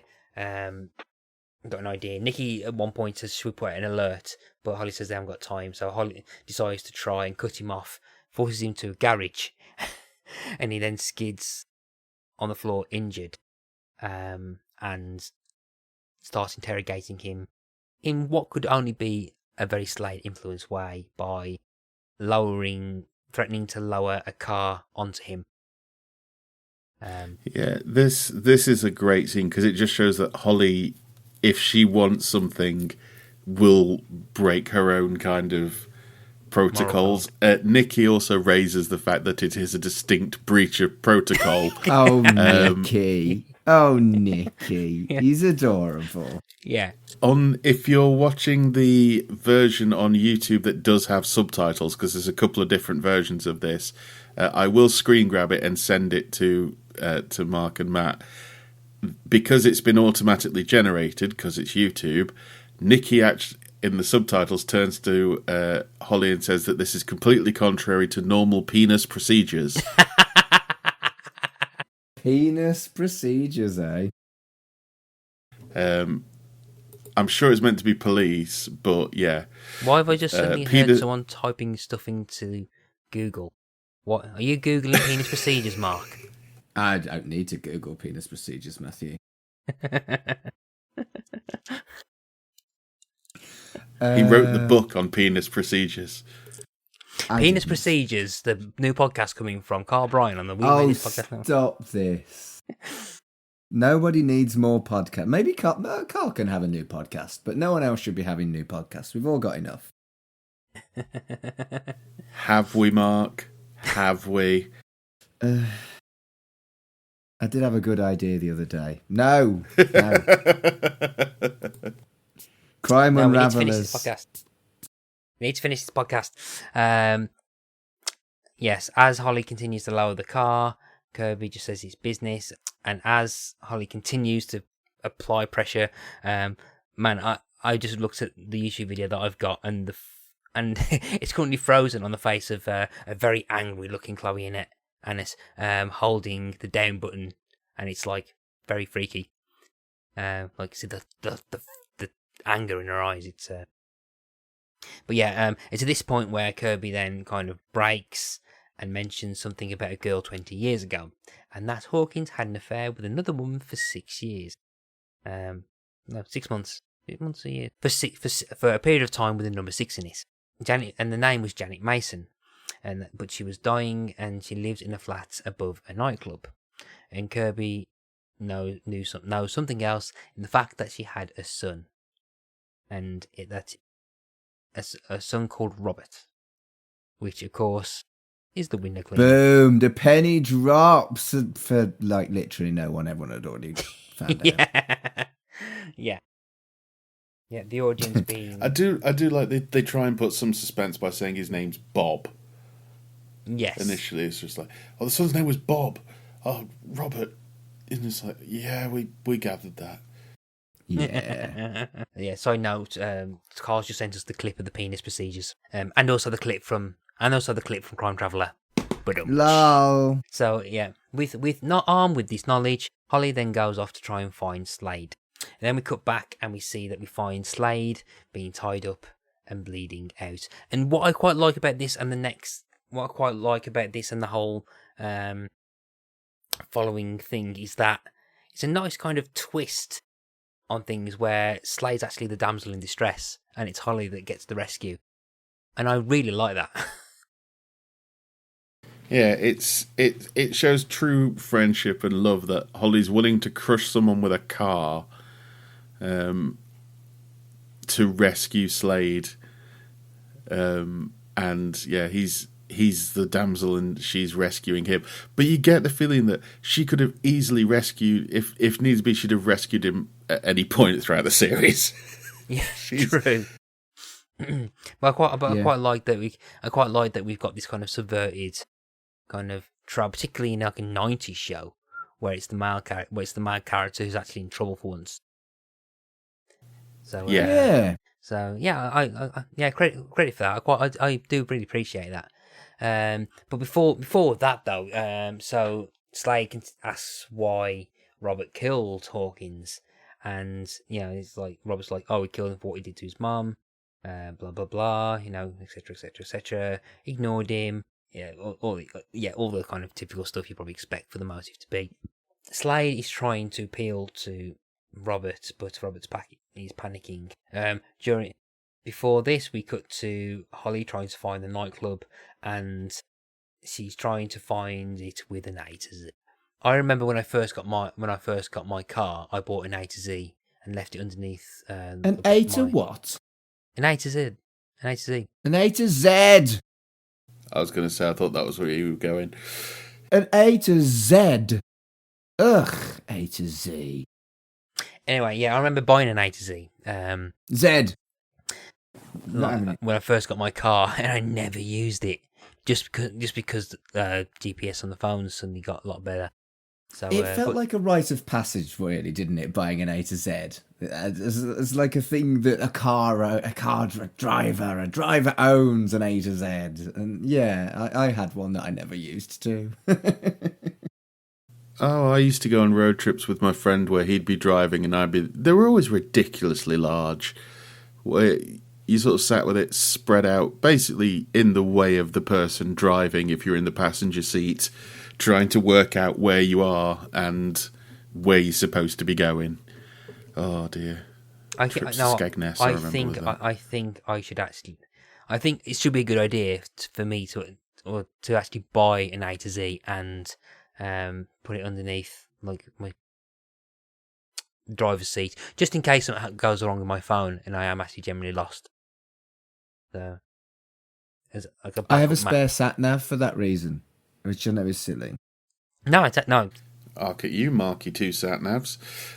Marky Two Sat Navs is the name of Mark's new podcast. Yes, song. Okay. I was going to say Mark's travel podcast where he gets lost and has to rely on his second sat nav. I was actually going to say it says that Mark Two Sat Navs sounds like a wrestling person. God, what is this obsession with you in podcast people? Like, I was going to make a joke about Two Sat Nav Mark being a wrestler name, and you immediately jumped to podcasts. Is that right? Yeah. Okay. Robert leaves. Sigh. It's been a long evening. As Robert leaves, he sets the gas off to create a gas leak and tapes Slade's mouth shut. They do the classic thing of you see the gas pipe and then it switches focus to Slade tied up, which is usually, as we've said before, the damsel in distress shot. Mm-hmm. And yeah, but switching it to this rather large chap tied to the thing I really enjoyed that. I quite like the fact that I think they established that he's struggling to get out as well, because usually you'll have the hero shot of him, like the hero shot of the hero somehow managing to escape, but they're trying to establish that he's in real deep doo-doo here. He's bleeding out, he's tied up, and he's and also and then it just leads to the fantastic Holly trying to wedge the door open and not looking like she's having an issue. She is going to get through that door. Yeah, I think just before that, she sees Robert, and Robert hits her and goes back into the building. And then this is when Holly tries to prise the doors open, and then manages to start going through the window, and like basically Holly being a badass. It's a pretty wicked stunt, because he goes at her in a minivan. Yeah. And I'm pretty sure that is Chloe Annett. Because, she has it. Basically, she has a go at the main door. She smacks it with a wedge that she finds, and she tries to pull it open. And she gets distracted by Robert going at her in one of those little Nissan minivans that a lot of builders have. And I've just looked at it again. It is Chloe Annett. She dives out of the way, and it just goes straight past her. Yeah, I just had a look as well. I think it's a cut. I think the approach might be a stunt double, but there's a bit where you definitely see, as it drives past, and she's whether up it's against like the forced door. Perspective and it's like nowhere near her, or we don't know, but it's still an impressive, again, in the history of the show, impressive looking stunt pieces. So does that mean that Chloe Annett's done more stunts than Michael French? Michael French has done loads of stunts. I'm joking. All the stunts. He doesn't even know what a stuntman is. Tell you what, if Michael French hasn't done all the stunts and there is a stuntman, someone who has done all the stunts is the Jacket. All the stunts. That Jacket, yo. Yeah. She goes in and finds Slade. She tries to turn off the gas.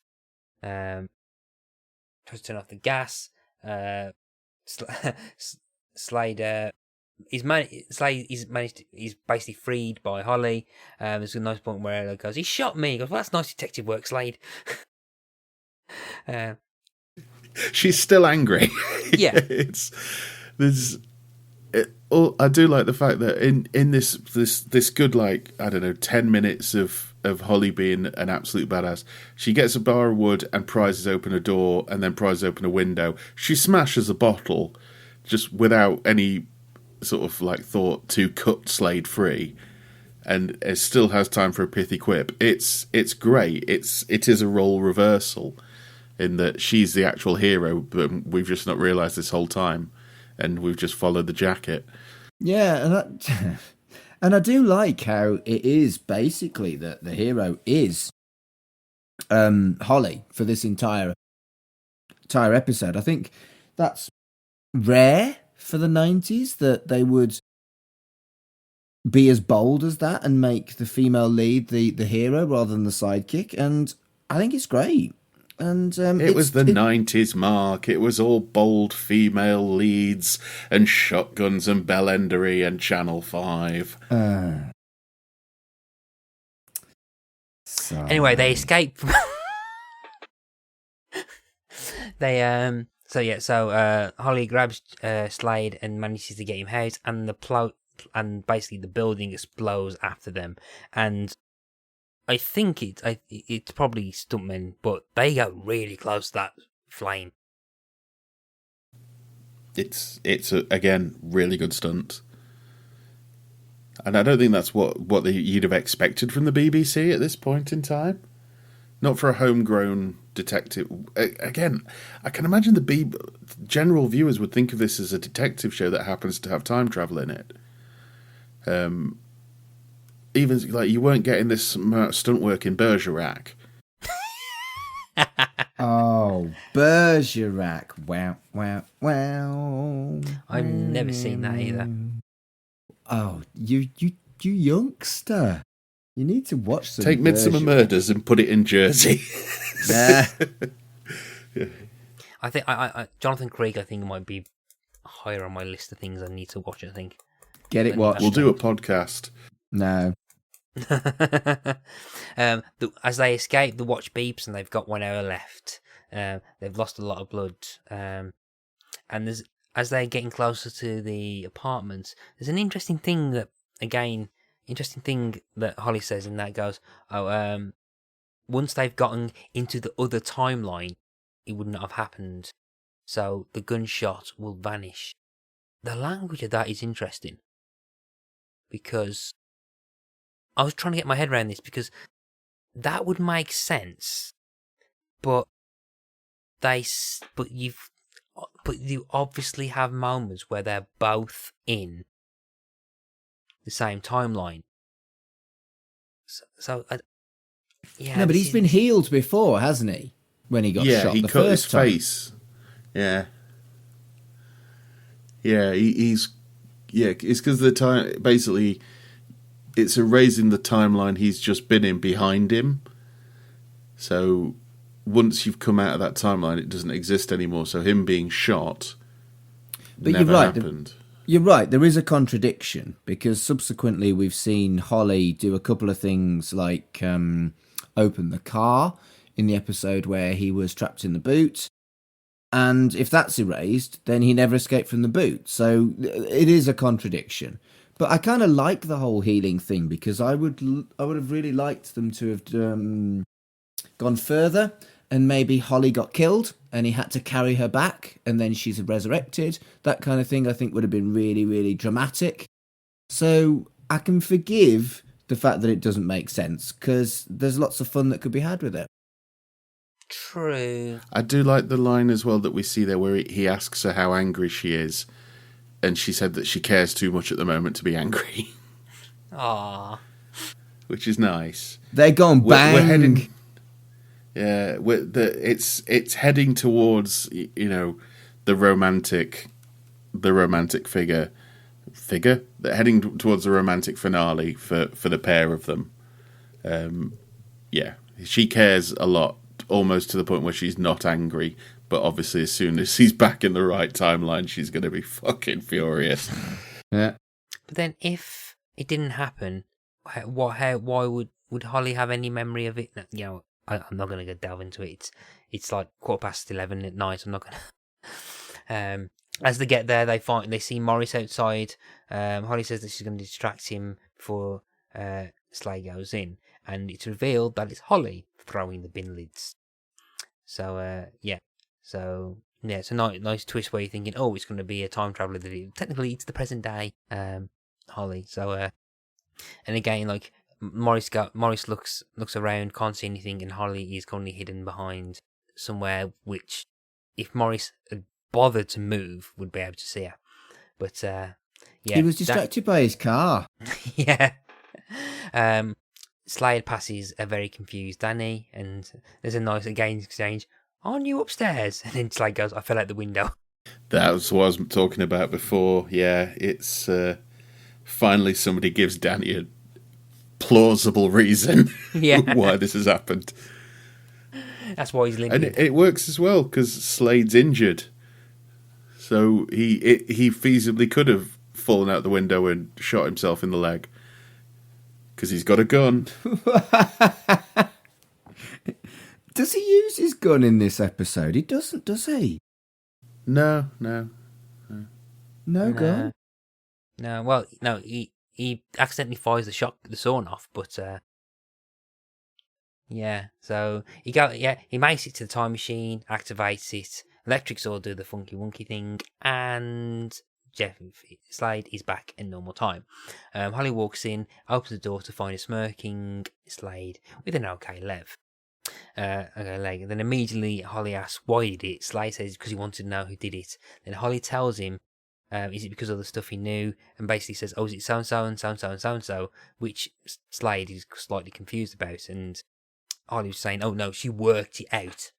But I still think that she only knew about Robert because of the registration number on the computer. But anyway, yeah. So she gets angry, throws him out and says he is not using the machine ever again. I kind of like the thing of when she pushes him out and slams the door, it makes the noise to say that the circuit is complete. Yeah. Huh. And that's quite nice. The thing I don't like about this scene is Slade's confused as to why she's angry. He's smarter than that. He should know why she's angry. Or is he But, just really, yeah. really entitled? Because I think he does come across as quite entitled during this, almost as if the time machine is his to ask. Almost as if the time machine is his to use. And, yeah, he's a bit of a cunt in this episode, let's be blunt. I mean, I think this is the thing. It's been leading up to this, that he's going to get to a point where it goes too far, and you have to, because it can't just be, japes and back in time and that. There's got to be something that causes a problem, and Slade going too far, and this is what it's kind of been building to. And with 2 episodes left, it's like, oh no, Slade can't use the time machine anymore. He's just going to be, crime pedestrian as opposed to crime traveller. What are we going to do? Are him and Holly going to, sort it out before the end of the season? Are they going to bang? These questions need answering. Have they not been banging the entire time? I don't think she'd be banging him tonight. She's very cross. Yeah. Maybe, I don't know though, Mark. Sometimes that kind of thing fires up the passion, I mean, makeup sex is good. Yeah, exactly. And that's a wrap on Holly and Slade for the episode. But hang on, we've still got quite a few minutes left. What's going on? And then suddenly we have a scene where Morris and Grisham are talking, and Morris is debriefing Grisham about how he knows how Slade worked everything out. Now, Morris explains that he doesn't know details, but he believes that Slade is in league with a secret network of informers that calls himself the Machine.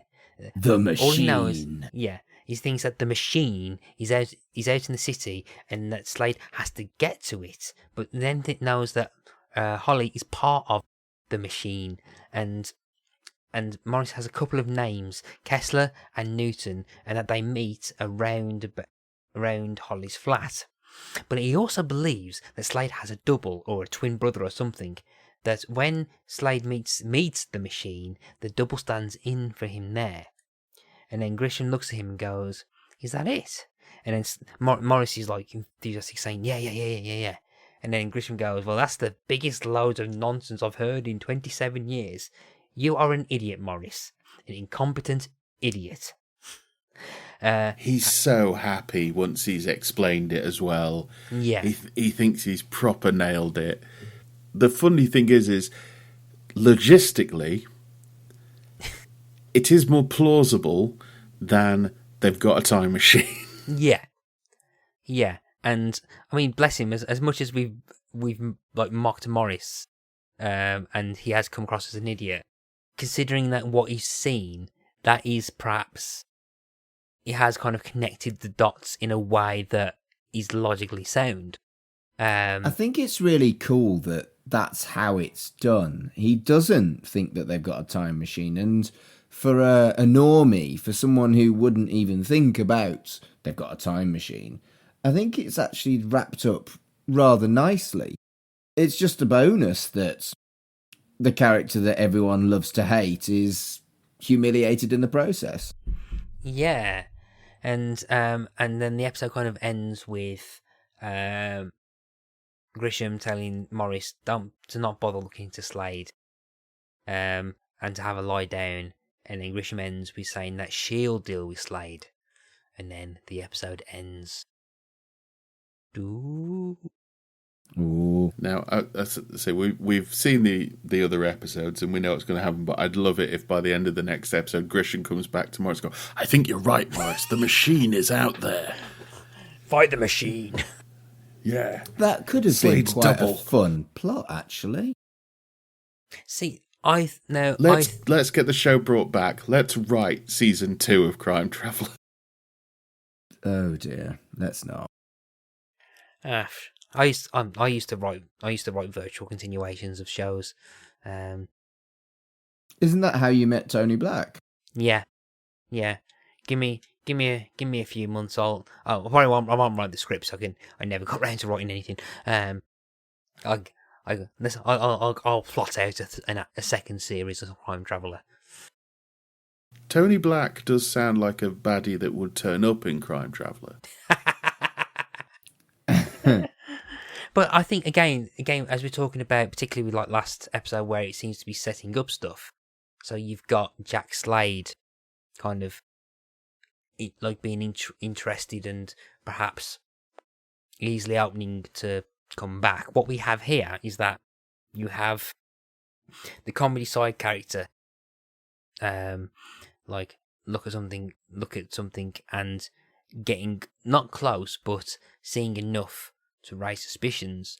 But then it seems to be purely there to set up that Grisham may start to perhaps look into what Slade's doing. And we've seen Grisham be not antagonistic, but definitely someone who would take things more seriously. And again, it feels like it's laying foundations for future plot lines to dip into, when perhaps I think even Horowitz was saying, I think in some interviews, that perhaps one of the reasons that he never continued was that he was struggling to perhaps think of stories. It's probably laying down foundations of other things to tap into, not just your case of the week. So I like the implication this is saying. Yeah, we've got all these sort of dots on the periphery of like this could be about to happen, or this could happen, or this could happen. I kind of like the idea that they've got all these people who are looking into it, and then randomly Nicky finds out the truth just by walking in. Yeah, he just walks in and is like, "Oh," and they have to tell him, and Nicky gets it. I'd like to think in season 2 somebody else finds out about the machine. Yeah, and they're Danny, part of the crew. Nicky, yeah, any of them, it'd been fun, I think. Yeah, I think in terms of long-term storytelling, Nicky probably would have been the best one to have because he's also a police officer. But having Danny find out about it as well would be like having a Danny adventure. And again, he could have done that thing of Danny hits his head and he doesn't really remember what happened, and all that kind of stuff. I mean, it's a bit of a cop out to have that, but it would be fun to have a Danny adventure. I always thought it'd be quite fun to do an adventure because they've said like, oh, we can't tell how long we'll go back for. Having them go back for a considerable amount of time. They could have done a season where they went back a year or something, couldn't they? Yeah, they've gone back like you say, have an overarching story over the season. But the whole thing takes place in the fact that, they've been gone 6 weeks or something like that. Or that's it. Do it in real time, like 24. Crime Traveller in real time over the season. Yeah, that'd be an interesting one. Boop, boop, yeah. boop. You could really start playing with it, like in the same way that like Doctor Who started playing with things. In terms of narrative and how things are laid out, you could really do that with Crime Traveller, I feel. Quantum Leap did the same, didn't it? 5th season especially started playing around with the actual premise. Oh, it was batshit, and I loved it. I remember loving that they played with it. Yeah, so that and it started playing, like, I think Killing Time in season 5 was the one where I think it was mainly set in the quote-unquote present, where the Leapy escaped in Sam's body, and Al had to had to chase through kind of 1999. And everything was neon, wasn't it? Yeah, which isn't in Quantum Leap's 2022, which is interesting. Yeah, you know what I'm going to say about the neon, don't you, Mark? You know what I'm going to say about the neon, don't you, Mark? What's that? It was the 90s, Mark. It was all neon and positive female role models and shotguns and bellendery and Channel 5. Fucking hell. And on that note, it's time to say goodbye on the third quarter of Crime Traveller. So yeah, we'll be back next week, where Mark will be gladly taking the reins off the chaos that myself and... I'm not sure about that. It's more copious notes if you're the main host, isn't it? Yeah, true that. So if people want to find you, where can they find you online?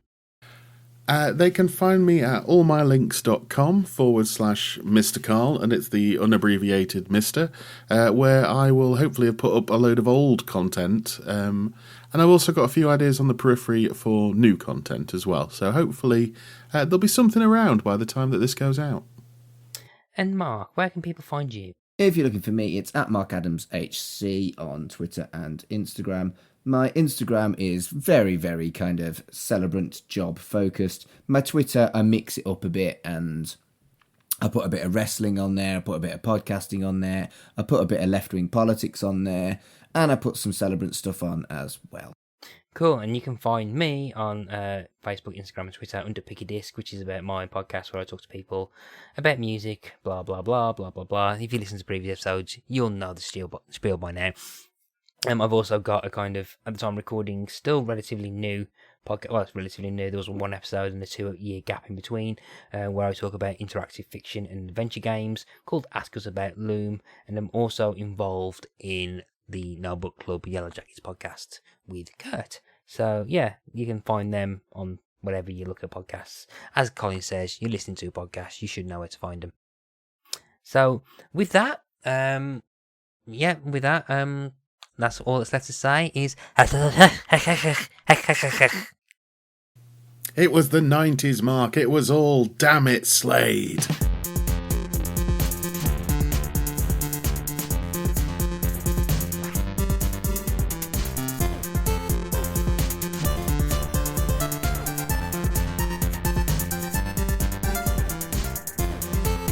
Shipwrecked and Comatose, a Red Dwarf podcast, was created and produced by Mark Adams and Kurt North.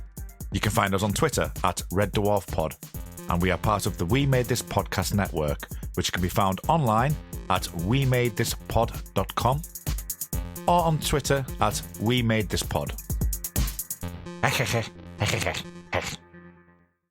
Do you know your Daleks from your Drashings?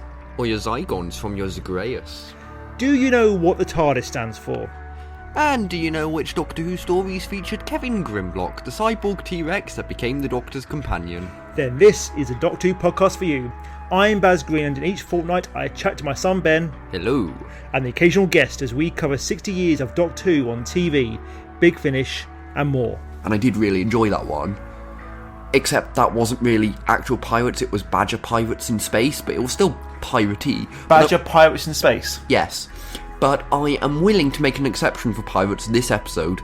Donald Sumpter is amazing. He's good. I love the fact that he just pops up. He just pops up. Probably Rassilon. Probably. Well, they do confirm later on he is. I think they do. Yeah, don't he they? says on Rassilon the Redeemer. Of course he does. Bloody hell! And he has the gauntlet as well, which gives the hint of that. Yeah. I'm nodding profusely. Yeah, we're going proper classic Doctor Who as well, a lot of it as well. Yes. In a week has done more for the show than for the last 5 years. I do like how Ross D. Davies is kind of the PR spokesman for the Centurion special. That's quite fun. Yeah. And he's also saying, oh well, Jodie and Chibnall still have an episode left. I'm not going to tread on their feet, but he is 14, just so you know, for the filming purposes. And a week later, oh yeah, by the way, these guys are back. Just thought you'd want to know. Find us on the We Made This network. And all good podcast providers. What about the bad ones? Yes, them too. Ah, good. Because somewhere there's danger. Somewhere there's injustice. Somewhere else, the tea's getting cold. You know, we probably should throw that tea away now. It has been sat there since 1989.